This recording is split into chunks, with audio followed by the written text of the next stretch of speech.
আমি রিয়ার আমার রান্নার রকমারি চ্যানেলে আরেকটি পর্ব দেখার জন্য সবাইকে ওয়েলকাম জানাই। এটা কিন্তু প্রায় বায়না করেই থাকে ফ্রেঞ্চ ফ্রাই খাবার। বাড়িতেই খুবই healthy and tasty French fry বাড়িতেই কিন্তু খুব সহজ পদ্ধতিতেই বানিয়ে দেওয়া যায়। আলু সেদ্ধ করার কোনো ঝামেলা নেই। কাঁচা আলু আর সুজি দিয়ে আজকে তোমাদের সাথে ফ্রেঞ্চ ফ্রাই রেসিপি শেয়ার করব। শুরু থেকে শেষ পর্যন্ত দেখার অনুরোধ রইল। এখানে মাত্র একটা আলুই ব্যবহার করব। একটা আলুতে মিনিমাম 3 থেকে 4 জনের মতো ফ্রেঞ্চ ফ্রাই হয়ে যাবে।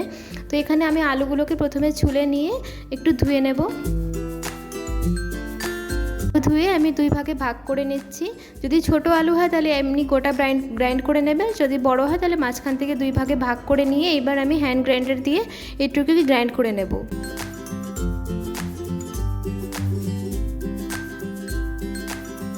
পাত্রে জল নিয়ে নিয়েছি। এবার আলুগুলোকে আমি একটু ভালো করে ধুয়ে নেব। যে আলুর যে সাদা সাদা কষটা থাকে যতক্ষণ না বার হচ্ছে ততক্ষণ মিনিমাম 2 থেকে 3 বার একে ধুতেই হবে। তারপরে একটি ছাঁকনির সাহায্যে আমি আলুগুলোকে একদম ভালোভাবে যাতে একটুও জল না থাকে সেভাবে আমি ছেঁকে নেব।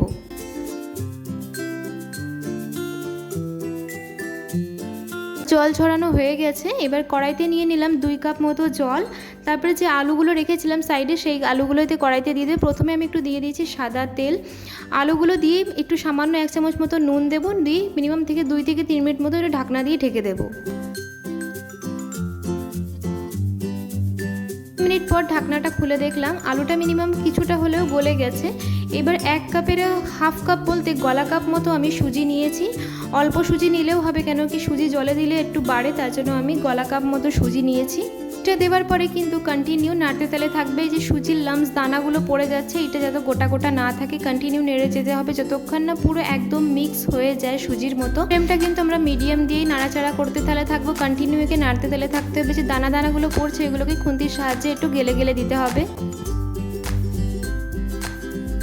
টেস্ট আনার জন্য আমি দিয়ে দিলাম এখানে চিলি ফ্লেক্স বা শুকনো লঙ্কাকে কুচি কুচি করে দিতে পারো। চিলি ফ্লেক্স আমার কাছে ছিল না বলে আমি শুকনো লঙ্কাকে একদম জিরি করে কেটে সুজির মধ্যে দিয়ে দিলাম। এইবার সামান্য পরিমাণ মতো নুনটা চেক করে দেখলাম সুজিতে অনেকটাই নুন লাগে, তার জন্য নুন একটু 1 চামচ মতো আমি এদের নুন দিয়ে দেবো। ভালো করে মিক্স করে নেওয়ার পরে এবার আমি দিয়ে দিলাম ধনেপাতা কুচি। সবগুলো মশলাকে ভালো করে আমি সুজির সাথে মিক্স করে নেব। যতক্ষণ না আটার ডোয়ের মতো একদম শুকনো শুকনো হয়ে যাচ্ছে না ততক্ষণ কিন্তু আমরা নাড়তে তেলে থাকবো। আর সবার শেষে কিন্তু আমি দিয়েছিলাম এতে হলুদ, যাতে কালারটা দেখতে সুন্দর লাগে। দেখো কড়াইতে কেমনভাবে পরিমাণে লেগে যাচ্ছে, এর মানে প্রায় জলটা টেনে নিয়ে। যদি ননস্টিক প্যান থাকে তাহলে একদম লাগার ভয় থাকবে না। অ্যালুমিনিয়ামের কড়াই বলে এতে লেগে যাচ্ছে। সুজি ভালোভাবে কুক হয়ে গেছে, দেখো অনেকটাই জল টেনে নিয়েছে। এবার এটা ঠান্ডা হয়ে গেলেই কিন্তু অনেকটাই টেনে নেবে, পুরো আটা মাখার মতোই হয়ে যাবে। এবার একে আমি নামিয়ে নেব। একটু ঠান্ডা হয়ে যাওয়ার পরে পুরো আটা মাখার মতো হয়ে গেছে। হাতে একটু সামান্য পরিমাণ মতো তেল লাগিয়ে নিলাম। কিন্তু একটু তেলটা ব্রাশিং করে তাহলে থাকতে হবে, না হয় কিন্তু আলু আর সুজিটা কিন্তু হাতে জড়িয়ে যাবে।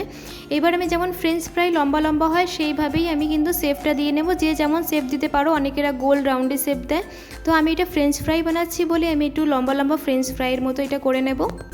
পুরো ফ্রেঞ্চ ফ্রাইয়ের মতোই লাগছে না, একদম বাচ্চারা টেরই পাবে না। গরম গরম এবার তেলে আমি এক এক করে ছেড়ে দেবো।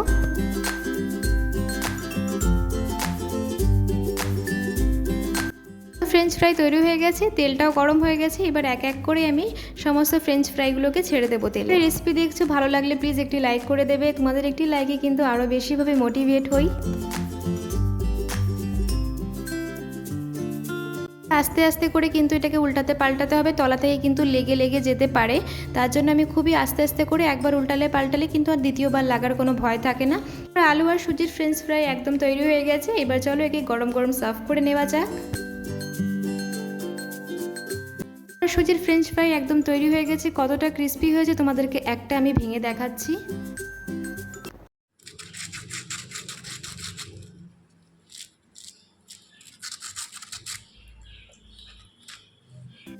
শুনে তো আশা করি বুঝতেই পেরেছো কতটা ক্রিস্পি হয়েছে। এটা বাচ্চাদের টিফিনেও কিন্তু দেওয়া যেতে পারে, খুবই হেলদি একটি রেসিপি কিন্তু অবশ্যই তোমরা বাড়িতে ট্রাই করো। আশা করি তোমাদের ভীষণ ভালো লাগবে।